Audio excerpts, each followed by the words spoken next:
to Insight, everyone. I'm Nnamdi Odipo, and Elizabeth Omori is here with me as well. Thank you so much for joining us on Insight this week.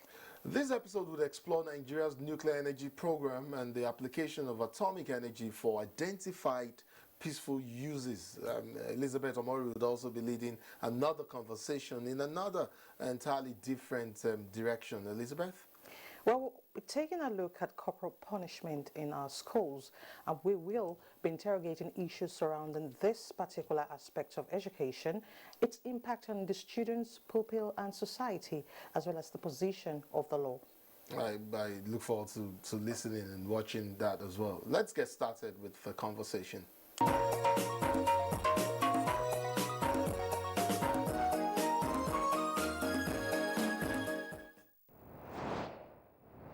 Incidentally, when people hear the word nuclear in relation to energy or power, it triggers fear. But that shouldn't necessarily be the case. Application of peaceful nuclear technology has been powering people's lives since the dawn of the nuclear age, more than half a century ago, as a matter of fact. This is made possible because of a strong internationally accepted non-military treaty. Nigeria, of course, is in the league of countries developing peaceful uses of atomic energy to address modern challenges.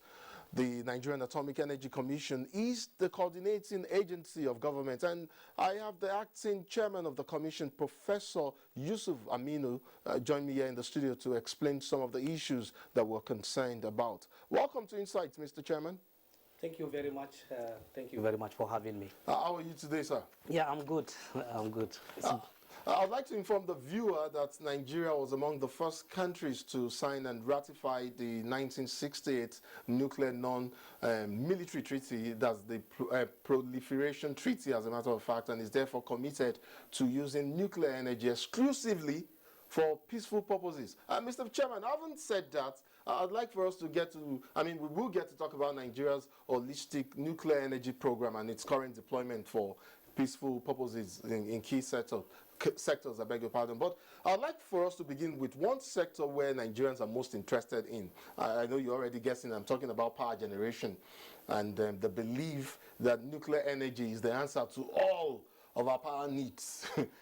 We do know that nuclear power plants provide reliable electricity in about 30 countries, of course, thanks to, in part, to the Nuclear Non-Proliferation Treaty, which sets a framework for increasing access to peaceful uses of nuclear energy. I know that 2 sites have been selected for the project here in Nigeria. I'm not sure where and where. But where are we with regards to establishing and utilization of nuclear power plants in Nigeria? Thank you very much. I think this is a wonderful question. One thing I want Nigerians to understand is that all over the world, energy is a critical issue. In fact, it's a security issue that a country's development, technological advancement depends on the amount of energy its own people have. So access to energy is one of the major issues that every country strives to make sure that it's available to its citizens. Now in Nigeria, we have different sources of energy. We are blessed with multifaceted sources of energy in Nigeria.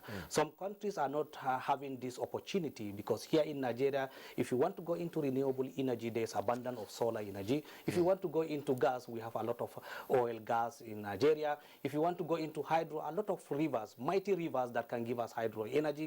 As well as if you want to go into nuclear also, not only having the sources of nuclear in Nigeria, we also have abundant deposits of uranium in Nigeria and our neighboring countries. So this is a bless to Nigeria.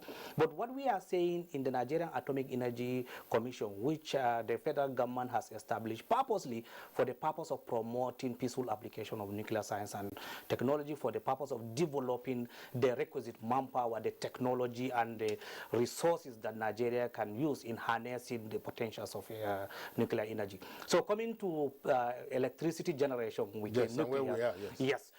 Electricity generation with nuclear is not a new technology. Ever since the time that the nuclear has been used for military purposes, United Nations has drawn the attention of the world that if we allow people to continue working on the military aspect of nuclear, then the world will go into catastrophe. So United Nations in all wisdom decide to create an umbrella body of the UN, which is called International Atomic Energy Agency, to regulate to coordinate and to monitor the use of nuclear energy, particularly in peaceful application for the development of humanity. So in that way, International Atomic Energy Agency is working with many member states, which Nigeria has now ratified and become a member. So by ratification, it means you have agreed that you use your nuclear for peaceful applications. There are nations, few nations who did not ratify the treaty, who are doing what we call the military aspect of the nuclear. But however, in the United Nations system, we have agreed that out of that treaty, we have agreed that every member country should come on board to make sure that at least military purposes for nuclear is de-emphasized and then peaceful development is emphasized. In that case, so many countries have started using nuclear for electricity generation. I must confess to you, most of the developing countries today, they have nuclear in their energy mix. Now, what we want to do in Nigeria, we want to create a basket of energy in Nigeria, a basket that consists of different aspects of the energy, from the renewable, from the gas, from the carbon emitting ones to the non-carbon emitting ones. Are you aware that the climate change is a very big topic now in the world? And you are also aware that clean energy is being promoted in the world. So because of that, nuclear is one of the most cleanest energies you can ever get. So we want to introduce nuclear into the basket. There are several advantages which I don't need to list here. But however, if you look at in the nuclear energy, it's a one-off. Initially, you will suffer there's a lot of investments that you have to do in order to build nuclear facility. But at the long run, over 8 years, you will be using it, and then the cost will be reducing until you virtually get your energy as almost zero cost. So we want to introduce nuclear energy as part of the energy basket of Nigeria so that to complement other energy sources. Two quick questions there. Yes. Where are we with the program? Like, is it on course? Yes. Where are we with the sites selected? Is work ongoing at the two sites? Yes. So now when Nigeria agreed to go to have nuclear as one of its own energy mix, we have now started working earnestly with all partner countries who have already have history of developing nuclear power plants, who have been operating. So we have considered Russia as one of the major players in this area. We'll come to the Nigerian-Russian collaboration with regards to that. So now what we do, we now said, okay, if we want to go into that, we have to identify potential sites. Okay. We have identified more than 10 potential sites as required by the international best practices and also as approved by International Atomic Energy Agency. So out of those 10 sites, we want to do what we call graded approach. The first thing we want to do is to find 2 sites and then try to start the building from the 2 sites. We were planning to start 2 units of 1,200 megawatts each, and then escalate it to 4 units of 1,000 megawatts each. But you can understand that before you have this kind of energy into our grid, there are certain things that need to be in place, like grid expansion and ability of the distribution. So the infrastructure is there. In order, again, apart from the grid infrastructure, we also need to have some nuclear infrastructure like human capital development, which we have to build capacity to be able to operate, maintain, and utilize these reactors over time. So there are other things also that we have to build industrial capacity and capability. Our industry is supposed to supply us with the required machineries, with the required tools to build this infrastructure. We don't want a situation whereby even casting of concrete, you have to bring somebody from outside. So these are the things that we want to do in infrastructure development before the first power plant construction starts. In responding to my question, Mr. Chairman, you've thrown a couple of variables into the mix. You've talked about in fact, you said basket of clean energy sources. Yes. You referenced nuclear energy as perhaps one of the cleanest. Incidentally, in spite of the apparent and promising gains, not all Nigerians like the idea of nuclear energy. Some would say it has no place in a safe, clean, and sustainable future. We know nuclear energy is both expensive and dangerous. Yes. And just because nuclear pollution, and I mean radioactive waste, isn't visible, doesn't mean it's clean. Yeah, I think Nigerians need to know that our country has been utilizing nuclear technology since the 70s, to be precise, in 1976. We have created some centers of excellence for nuclear science and technology in Obafemi Awolowo University, and we have also created another one in Ahmadu Bello University, Zaria. So these 2 centers have grown from 1976 to become a veritable centers of excellence in nuclear science and technology. Today, Nigeria has a research reactor operating in the Center for Energy Research and Training in Zaria. Since 2003, 2004, it has been commissioned and it has been operating successfully, peacefully for research and development. A lot of postgraduate students were trained, a lot of material has been tested, soil fertility mapping, geochemical mapping, and also some mining activities, research in mining. And there are so many research activities that have been taking place in Zaria. And so people didn't know that we have already had experience in working with reactor. Some of us were trained as operators of the reactor. We grew to become the directors of the facility. So our training is on nuclear science and technology. So we already have capacity and capability already in the country.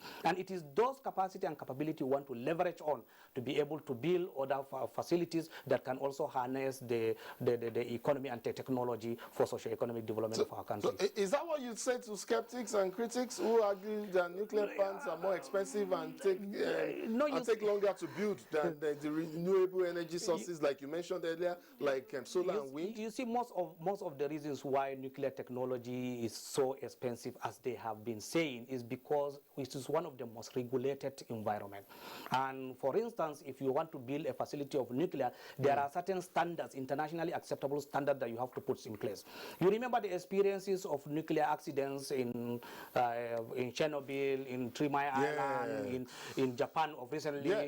Yeah, so those ones occasioned by natural disaster. So those one has now made the International Atomic Energy Agency and the international community to raise the bar for a nuclear power plant. And those bars were such that defense in depth, there are so many, whether it is an inherent, what we call passive also, and there are active safety systems. And those safety systems made it in such a way that you have what we call different levels of barriers, so that if there is a meltdown of the core, there will be no incident whereby material will be exposed to the environment. So you know those building of those barriers, and then they also create what we call additional expenses. So the cost of nuclear virtually is in the construction, where you have to put so many passive and active systems.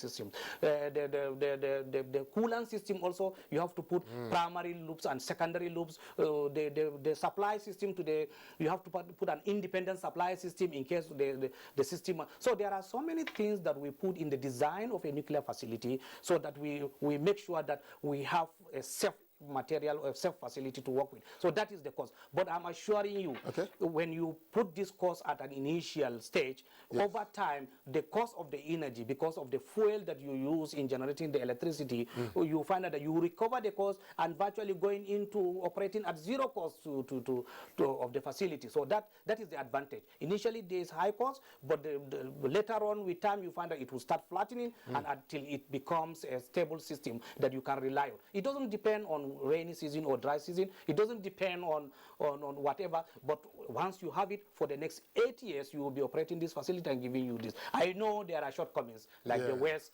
what will you do with the waste, like how will you continue talk about waste management, but let me quickly take you on. And moments ago you talked about the two nuclear research centers founded under the auspices of the NAEC.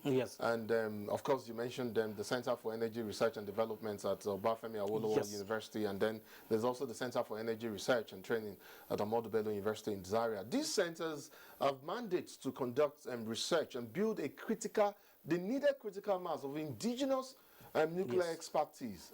How, even though you talked about it, but that was very, superficial, I would say, how have they failed generally and specifically on this mandate? Yes, I think I have to congratulate these two centers. They have been trying very well, despite the lean resources and the budgeting process that are not giving them enough required budgetary allocation to be able to conduct that. But I must confess to you, today in Nigeria, anybody that calls himself a nuclear science or a nuclear engineer, he has one way or the other has interacted with these two centers. These two centers has become a breeding ground for our nuclear science and engineers, and it has produced thousands of people across the country, including myself that I'm seated here talking. So I'm from the Center for Energy Research and Training in in Zaria. So this is a kind of an approach, a graded approach that in our own human capital infrastructure that we have done. But also, let me point out here that during the process of building this human capital development, there are essential facilities that were put in place in those centers to be able to use it in the training, in the research and development. If you want to search now, for instance, most of the research output from Nigeria is coming from these two centers. The Tandem Accelerator in Obafemi Awolowo University has gone a long way in producing material scientists in the field of nuclear science and technology, and for some of them are renowned professors all over the world now in the field of nuclear science and technology. The same thing with Ahmadu Bello University Zaria. The center there also has produced a lot of postgraduate students, PhD holders, masters. Go across the country, whoever that said he is a nuclear physicist in any department of any university across the country, ask him, do you have anything to do with Ahmadu Bello University or Obafemi Awolowo University? He will tell you yes. In fact, the challenge even cut across the country, all over the world. If it is a Nigerian with this kind of background, he will tell you he has something to do with that. So these centers are performing optimal to an effort of increasing our human capital development. Great news, yes, I must say, yes. great news. Let's move along now and talk to me about Nigerians' responsible deployment of nuclear science and technology for socio-economic development of the country. I know it has essential uses across multiple sectors. There's consumer products, foods and agriculture, industry, medicine and scientific research, even transportation and water resources, and of course not forgetting the environment. Am I ever more particularly interested in our current application for the purposes of food security, I beg your pardon, health and the environment? Please talk to me about these three key areas. Thank you very much. It's good that you have highlighted some of the things that we do in the peaceful application of nuclear science and technology. As I've said, Nigeria Atomic Energy Commission is an agency of government that promotes peaceful application of nuclear science and technology. Now, in the field of agriculture, for instance, we have what we call post-harvest losses, and in our country is promoting diversifying the economy and wants to produce more agricultural products, but we realize that the post-harvest losses are becoming another issue in our own effort on promoting agricultural products. Mr. President Muhammadu Buhari has given us mandate to see to it, to make sure that our agricultural products are exported and accepted in Europe. There was a case when some of our products went to Europe, and before they arrived, they decomposed and they were rejected. So we took up those challenges. We have a gamma irradiation facility that was built in our Nuclear Technology Center here in Abuja at Sheda Science and Technology Complex there. That gamma irradiation facility has capacity and capability to irradiate food materials. So for instance, if you have a tomato or all the perishable yams and whatever, all you need is irradiate them, and by irradiating them with gamma irradiation, then it will not expand its own shelf life. So you can be able to export it, or you can be able to store it until another year comes, we consume it. So that is a strategy again. So our storage of post-harvest should be in such a way that we are now promoting it under irradiation of that irradiation is also peaceful to the consumer. It doesn't mean that if we irradiate a consumable material today, by the next week you cannot be able to eat it. You can still eat it and you can still export it. So but what we do is we slow down the ripening, we slow down the decomposition, we ensure that it stays longer in the shelf, and also we do what we call pharmaceutical product sterilization with the gamma irradiation. We do other sterilizations aspect that we have to do with the gamma irradiation. So there's a benefit to that. That is our contribution in the field of food security. We are sure that if we avoid post-harvest losses, we will be able to have a lot of products that can go around and can also be exported, and it is acceptable. Each of the irradiated material will have a certificate from us showing that this is a product that is irradiated and is safe, and the doses that we have irradiated with it, that is an added advantage in our effort to diversify the economy. Now let's go to the health. You remember Nigeria is one of the countries that had a lot of cancer burden, and in an effort to treat our cancer, in an effort to arrest the situation of cancer cuts across whether male or female. There are so many cases of cancers. So we thought, what are the things that are needed for treatment of cancer? It's either chemotherapy or radiotherapy. Now Now, chemotherapy is the use of the chemical to be able to take care of cancer, but the most efficient and speedy one is the radiotherapy, where you use radiation to be able to attack the cancer Targeted cells. Yes, so you target those cancer cells and be able to attack them with radiation. So that is one radiotherapy facilities are being developed across the country. We will so far have in Lagos University Hospital. We also have in Ibadan. We are building capacity in Ahmadu Bello University Hospital, and then Usman Danfodiyo University Sokoto. University of Benin also is there. So we have been trying to promote this, our teaching hospitals and a hospital, to be able to have these radiotherapy facilities that can be able to take care. In fact, I'm happy that even private universities are beginning to join into this kind of technology in their own teaching hospitals. They are building capacity and capability to be able to join in the radiotherapy. So this is using nuclear technology, which we are helping.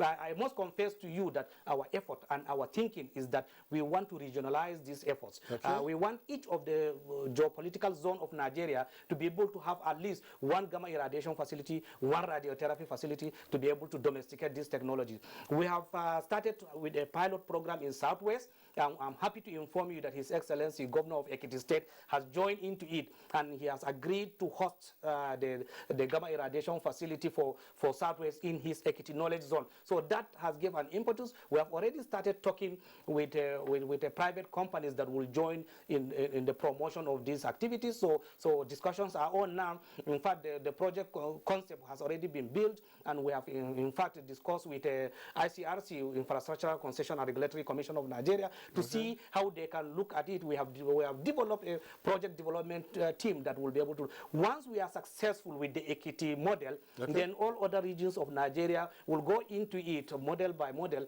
and until we have these facilities closer to the people that can be able to help us in the treatment of cancer, in the post-harvest losses. Let's quickly talk about the environment. Then the environment. Yes. Now in the environment, you know, Even though I'd environmental like pollution. to come back to health and take you up on an issue later, but let's quickly talk about the environment. The environmental pollution. You know, there are certain things, pollution, determination of pollution, control of pollution. Well, of the most important ones is the nuisance of plastics. There's a program now that has been developed in such a way that you can be able to decompose plastics. In fact, International Atomic Energy Agency has now rolled out a project on plastic. Recycling?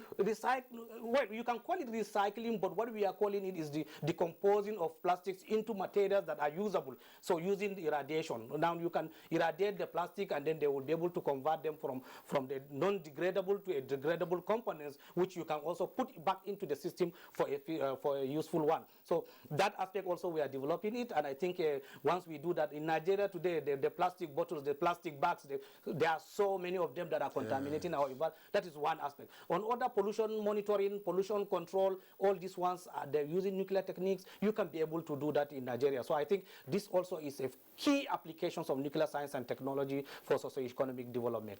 And these are all peaceful, for peaceful purposes. For peaceful purposes. You know, it's quite interesting how nuclear technologies, and like I said, we'll go back to the issue of health and you know how useful they are in the health sectors. And yes, you have talked about that. I know you mentioned a few cases, like the cancer case that you made reference to. Yeah. You know, there are also very simple. I was just taking a look at it. It's like the X-ray machine. Yeah. It uses the gamma rays, like you said, to target. To also show images inside of the body. But I'm thinking, how expansive can it be? Because I know in developing the Western clients, it's more expansive. How can we expand the usage of nuclear technologies in the health sector in a country like ours? You see, in Nigeria, apart from the oil and gas industry, health, medicine, medical applications are the second largest users of nuclear science and technology. The oil industry, they use it in well logging, in oil exploration and whatever. So I don't want to discuss that fact, but I want to inform you that when you go to hospital, you see X-ray machines, you see CT scans, you see mammographies. you don't know that they use nuclear technology. And people will tell you that, no, we don't need You nuclear mentioned technology. even for simple sterilization of some equipment. Yes. So it's they will tell nuclear you technology. Yes, and they will tell you they don't want nuclear in Nigeria. Oh, we don't want but they didn't know nuclear is in their background. so if you look at it, I will give you one major example. Today in the whole of West Africa, in fact in the whole of Africa, it is only in South Africa now we get supply of radio tracers. Radio tracers are materials that are required for medical purposes. Iodine, technetium, molybdenum, you heard about them. They are the ones that are injected into the body of a human, and it will now show where there are tumors, where there are cancer problems. So those ones are easier to diagnose a patient. But it is only in South Africa they produce it. Why? Because we don't have a reactor that will produce these radioisotopes. And the problem of radioisotope, if you produce it, is a short-lived material, which if you didn't transport it quickly, it will decay before it even reaches the patient. Now, so in Nigeria, we said, why not we have a facility, a reactor that can be able to produce that? That's why we embark on another project called Multipurpose Research Reactor Project. In that Multipurpose Research Reactor, it's a 10 megawatts reactor, which can produce radioisotope not only for Nigeria, but for the whole of West Africa, since there is no reactor that is producing that in the whole of West Africa. So the market is so huge. Egypt has made attempt to produce radioisotope using their own Egyptian second research reactor, but then the target is giving them challenges up to now, so which it has not also gone commercial. So you see, from the West African up to the Northern African into the Central Africa, we can dominate the market and export. So it is a huge potential, not only curing our people, but also making another investment for the country. So the Nigeria Atomic Energy Commission has also been talking with the other governments and other countries and other investors to see how this facility can come up. We want to site it in Abuja here because of access of airport, access of logistics. So from Abuja, you can travel to any part of Nigeria. You can also travel to any part of the world. So that also we want to make it strategically to locate the facility here so that we can be able to contribute again to the economy of the country. We're fast losing time, and there are a couple of questions I would like for you to take on. But let's just get along very quickly. And I know we have a collaboration with the Russian government. You referenced that earlier with regards to peaceful application of nuclear technologies. Where are we with that? And are we making headway, and in what areas or what sectors? Yeah, thank you very much. I think Federal Republic of Russia is one country that has been supporting Nigeria very well in the development of its nuclear science and technology. I must confess to you that way back into 2010 or thereabout, we have started talking with Russian Federation on how they can support us in developing our nuclear science and technology. And of recent, Mr. President Muhammadu Buhari has visited Federal Republic of Russia, and then in Russian Federation, he discussed with President Putin, and one of the things that they have discussed is how they can support Nigeria in development of its nuclear science and technology.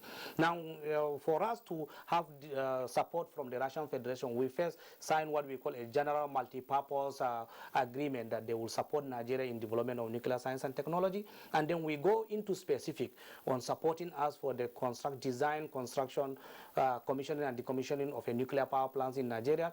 The other one is on the multipurpose research reactor complex. So all these agreements were there. Then we move into the next stage, which after Mr. President came back from Russia, we move into the next stage by having a joint coordination committee between Nigeria and Russia in order to see how the peaceful application of nuclear science and technology can be promoted. And that one has culminated into inauguration of the joint coordination committee between Russian Federation and Nigeria representative. The Russian Atomic Energy Commission has come to Nigeria, and they have now visited Nigeria, and together the federal government through the office of the secretary to the government of the federation, Mr. Boss Mustafa has inaugurated the committee, and the committee has started working. And part of the things that we have started working on is to see if we can have technical committees, which we call joint working groups. Those are technical working groups in the different fields, in the nuclear infrastructure, in the human capital development, in the regulatory framework, in the contracting and financing scheme. So all these technical working groups, we have drawn competent Nigerians from different ministries, parastatals, and NDS who have one thing to do with that kind of working group, so that they are now working together. We have integrated the working groups, so they are working to bring up a position paper for Nigeria, and so that position paper will be submitted to the Joint Coordination Committee, and then we will discuss, and we will tell the Russians this is what Nigeria feel about the contracting, for instance, and financing scheme. Do we need to have a bill, operate and transfer? What kind of finance scheme are we thinking of? In the design, what kind of reactor are we thinking of? What the capacity, what this? And then in the infrastructure, what are the nuclear infrastructure we need to have in place before the reactors start coming up? So all these technical working groups are working to determine that. We want to avoid a situation whereby you can have an agreement with a country, and then that agreement is standing on a loose base without the backing of the federal government or without our federal Ministry of Justice or federal Ministry of Foreign Affairs looking at it and interacting with them and agreeing to that. So all these ministries that I'm talking about, they are part of it. In fact, in ICRC, Infrastructure Concession Regulatory Commission, is also part of the working groups. So holistically, we want to make sure that Nigeria get value from what we are embarking on. And finally, because we're totally out of time, yes, I need, just before I let you go, I need to get reassurances in 3 key areas, and I would like for your responses to be as brief as possible. First, I would like to know, to get reassurances that Nigeria's nuclear power plant program encapsulates strategic plans for power plant safety. That's one. Yes. Then 2, I'd like to know, these reactors, I mean, does our plan also encapsulate protecting reactors from natural disasters and from external aggressions? Yes. And 3, do we have a long-term and sustainable plan for management of waste, nuclear waste? Yes. So first, our reactors, the plan was that the reactors are going to be built, operated by Nigerians, and the Russian Federation agreed to be able to help us to ensure from the start to the end that all safety issues are taken into place. The design is going to incorporate the safety aspects that I've said. In fact, it is going to be an overkill design where you put what we call passive systems that can be able to be redundant in case something happens. Then step 2, we are protection from natural disasters and external aggression. Yes, we are going to talk about protection from natural disasters. Experiences from international community made it in such a way that not only category 7 earthquake, which also is not happening in Nigeria, but reactors are going to be built beyond design. Beyond design meaning that you have to put extra efforts in making sure that even if it is category 10, that reactor can withstand.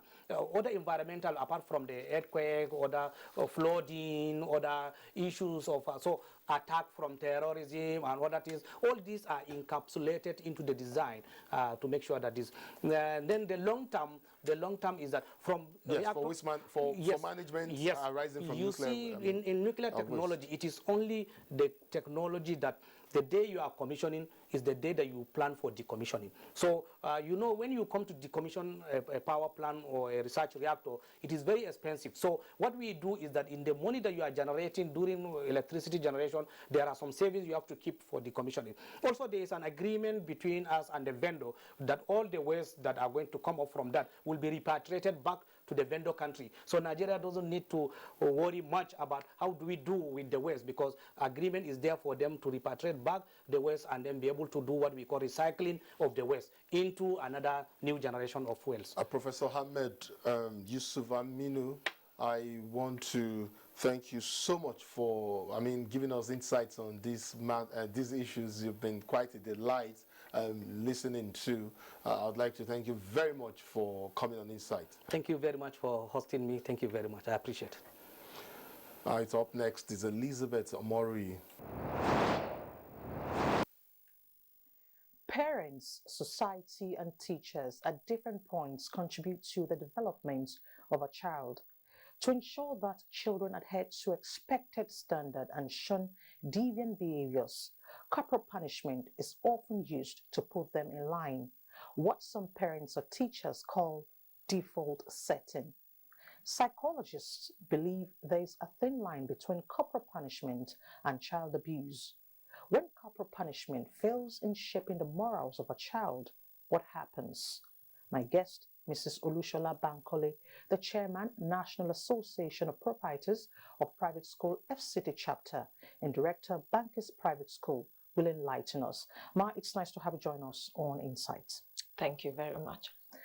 Corporal punishment, where do we draw the line? Yeah, just like you have said, it's there is a very thin line in between. But I think the major thing we need to do is to identify that rather than punish, we should begin to emphasize discipline. That's what helps me to differentiate. Punishment is always about inflicting pain. Or like I tell teachers, including my teachers, I tell them, it's not a do me, you do me, I do you kind of thing. Okay. You know, when a child goes wrong, what the real thing we want to do is to correct and to help the child not do the wrong again. But you see, when you apply punishment, you are inflicting pain. But when it is discipline, you know, from Christian point of view, I always look at it like this. Discipline is derived from disciple.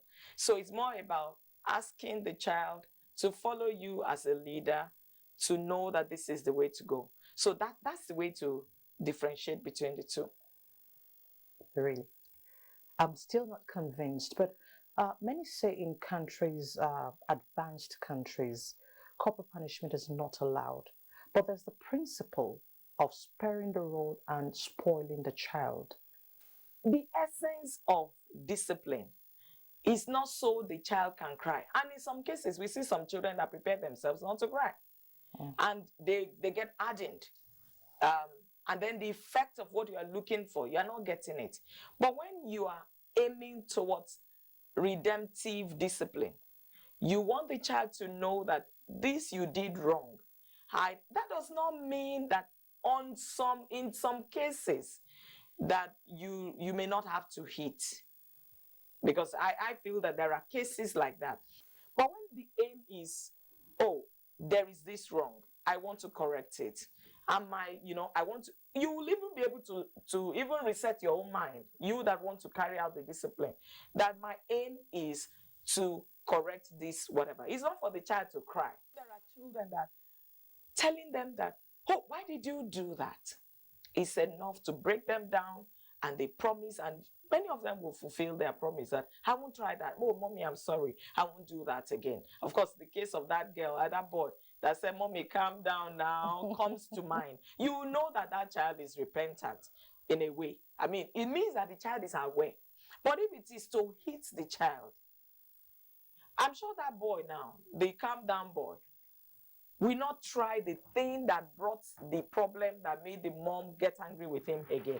Because on the long run, the mother turned it around to a matter of discipline. Of course, at some point, some people were very angry.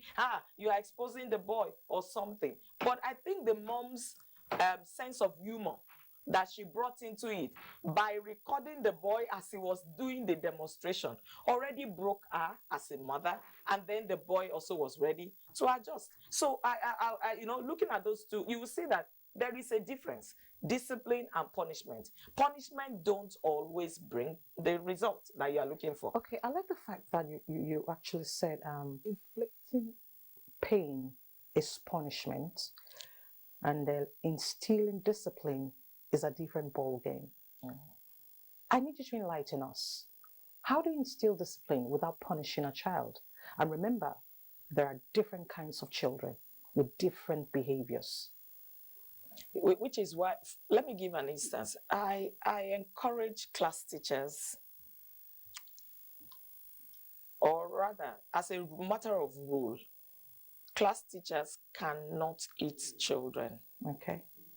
I have seen cases, because you see, at that point, what you see happen is that the teacher is angry at that point. So the discipline that the teacher wants to carry out, you won't be able to carry it out. But when somebody else comes in, usually maybe the head of department or the principal in the school or the head teacher, who will listen to what happened on both sides, it's likely that that person will be able to have a better sense of judgment. Okay. Rather than a teacher, you did this wrong, pwa, ba, ba, ba. One, the child is not likely going to even change. And most children, if we also revert back when we were younger, right? Let me see, we are still young because I'm still a youth. We will see that, the discipline method or punishment, what our parents then were used to, most of them, is, oh, get a cane, hit, slap, bam.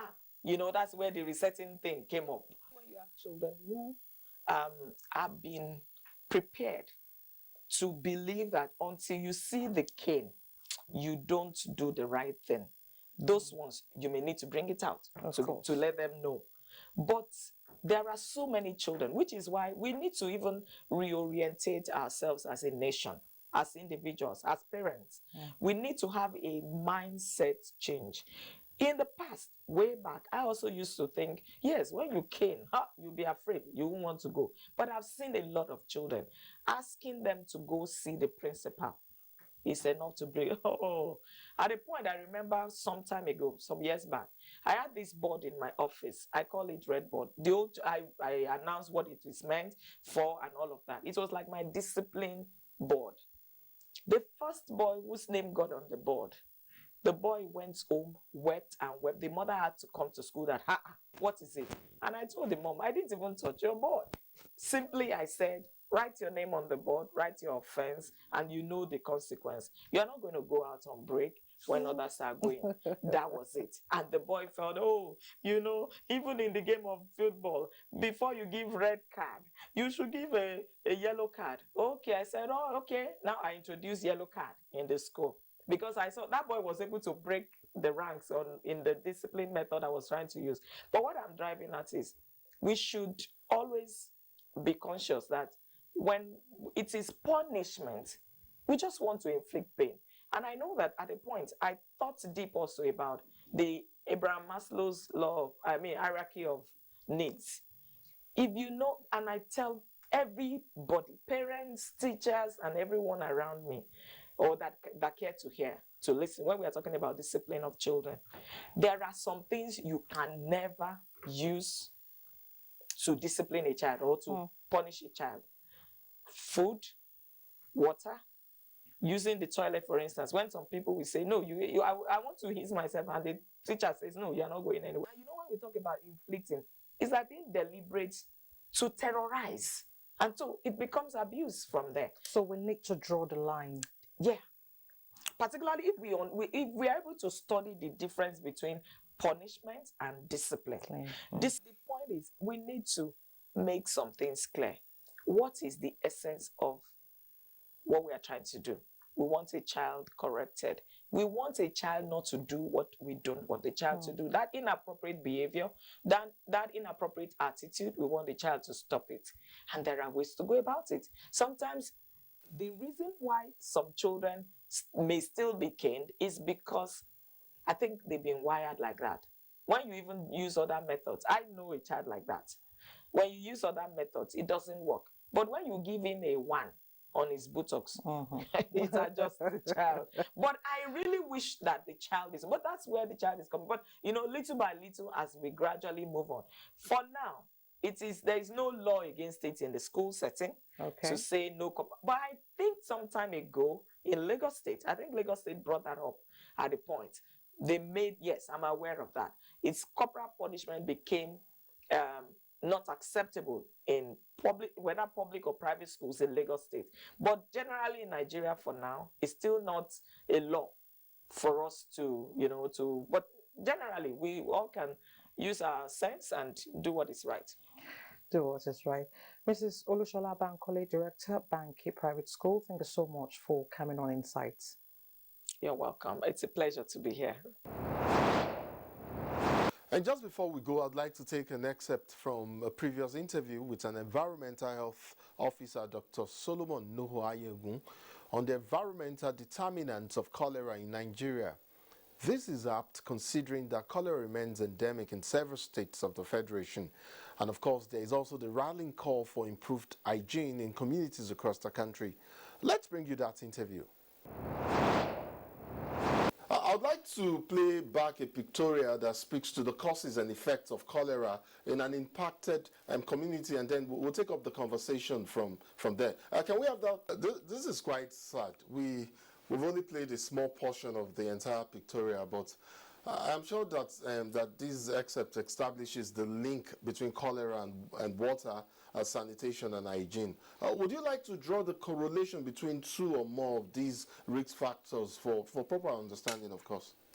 Yeah. When we talk about cholera, it is a communicable disease in the first place.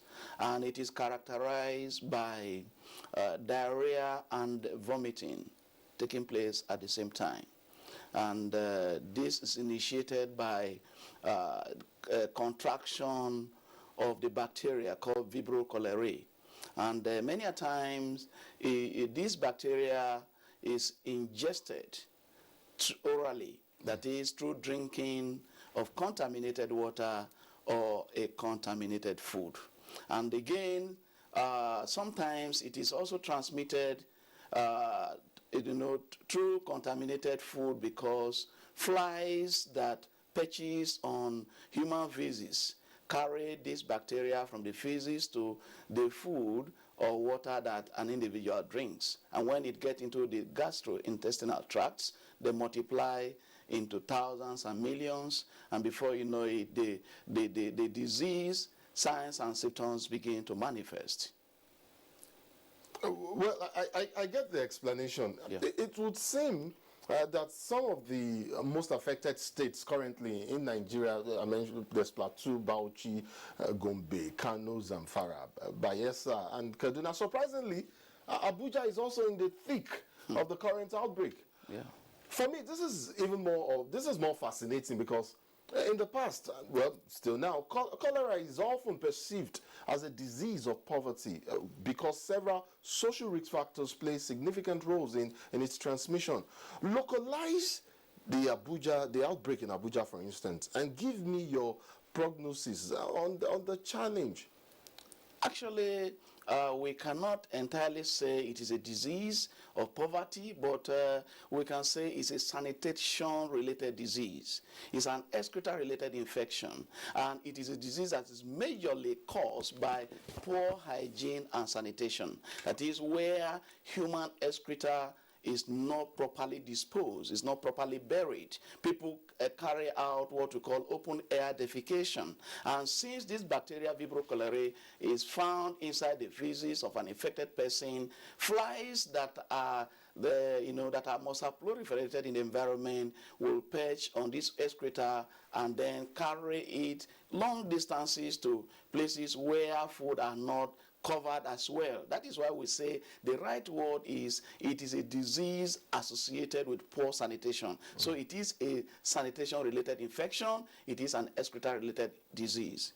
But in a state like Abuja, where it's more of sanitation than the non-availability of say pipe-borne water, for instance. We know in rural communities, far-flung rural communities, those in the hinterland, perhaps the lack of some apparent amenities like pipe-borne water, and the fact that they have to go to a communal stream to fetch water that might easily get polluted is a high risk factor. Yeah. But then, in Abuja, one would expect Abuja has quite a sustainable management, sanitation management system in place, and yet we're seeing this play out here. Yeah.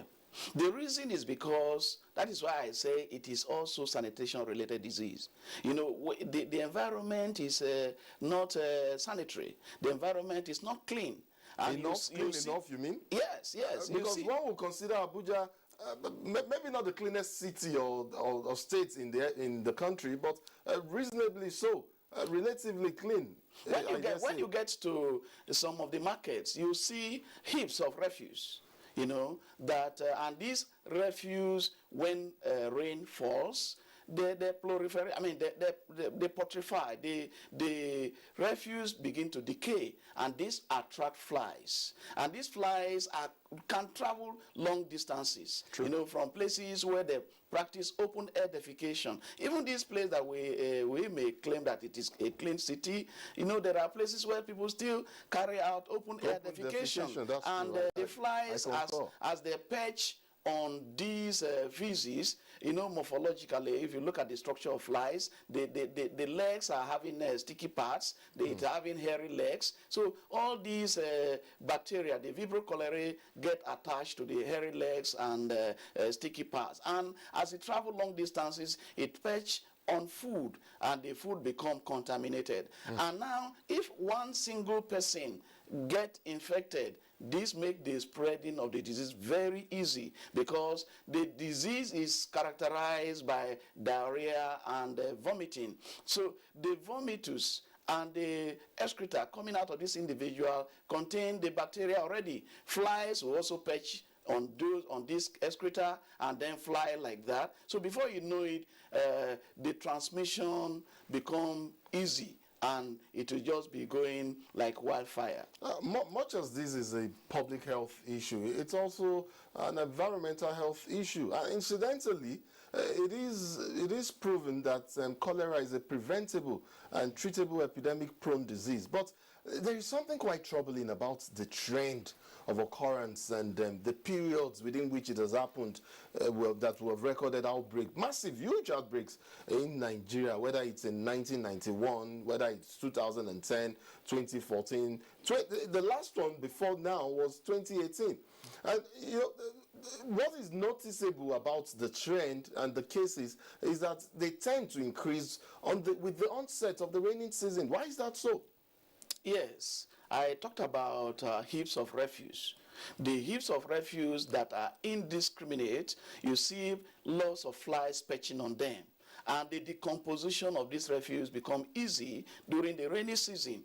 And again, flash flood, carry feces in open air environment. You know, in places where they carry out open air defecation, it takes it to bodies of water.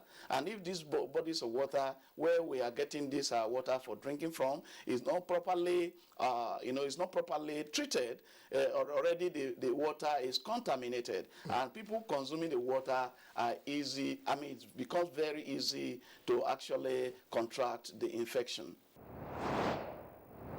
And this is it on this episode of the program. Do join us same time next week for more on Insight. My name is Nnamdi Odipo. And I'm Elizabeth Omori. Thank you so much for watching Insight.